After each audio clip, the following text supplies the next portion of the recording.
everyone, it's Desiree and I am here with Paper Roses. We're going to do a little bit of watercoloring and some more heat setting. And we are going to feature the Helena, or Helena, however you could say that, Floral Butterfly Clear Stamp Set. So it could, again, it could be said both ways, and I apologize. I'm horrible with names. So we are going to stamp our image on a piece of watercolor cardstock. This is my Canson XL watercolor paper, and this has been cut to 4 and 5 1/4, I believe. And we are going to stamp this in VersaFine Black. Now, I stamped this multiple times. I stamped it about 4 times because I really wanted a good impression. I'm going to use my clear embossing powder and I'm going to heat set that. Now, I'm really going to make sure that this is heated up. I do not suggest anybody to do that with your hand. Only I can do that. Okay, because your heat gun gets really hot. But that's how I test my heat gun. Please don't do what I do. I taped down. I know you all are like, oh my God, she's taping something down. I am.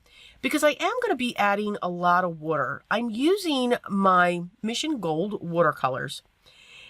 And I want to create a rainbow. So I'm dropping in a yellow, an orange, and then I'm going to move into a red, and then I'm going to go into a deeper red. And you can see, while it looks like the watercolor dripped, I'm actually forcing that drip. I'm actually going in a straight line with the colors, and then I'm dabbing as I go down and squiggling. I'm shaking my hand as I bring that brush down off of the image just to get those drips. Because again, I have this taped down. I have it taped down to my work surface, the entire work surface.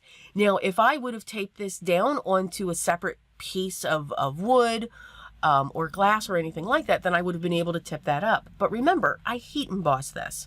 So I have some barriers that are going on. I wouldn't be too sure of how those colors would have gone. Would they have gone in a straight line? Would they have gone the way that I wanted them to? So we can create our own drips. Just bring that down and just tap your brush down and let it splat. And that's what I did. Here, I'm just picking up some of the color. Remember, watercolor does dry back, but I put a very concentrated amount on this piece, and I wanted to make sure to see the vibrancy of that stamped image.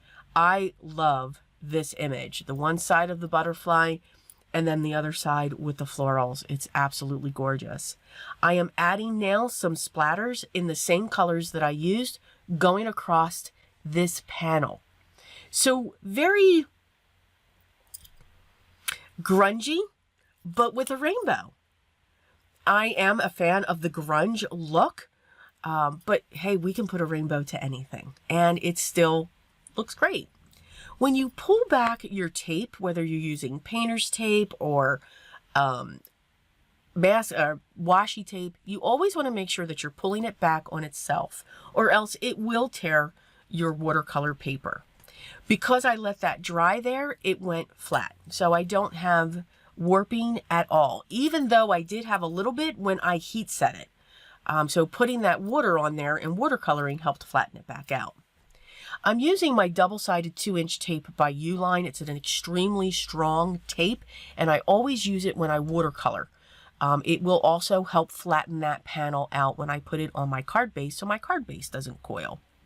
Used my tape runner, put that onto the black mat that is cut 4 1/4 by 5 1/2, and I've placed that on my standard A2 size card base, which will be top folding.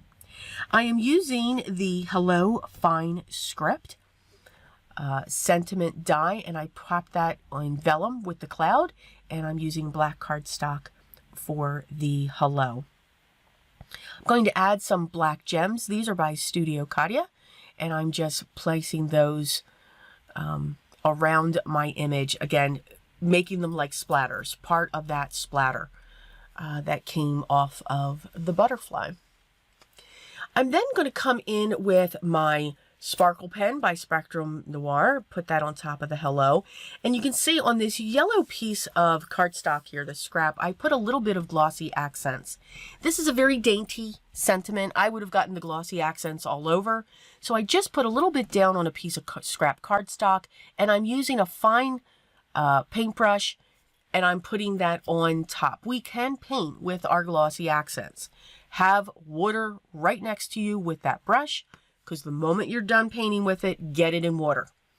It will ruin your brushes because it will dry absolutely hard.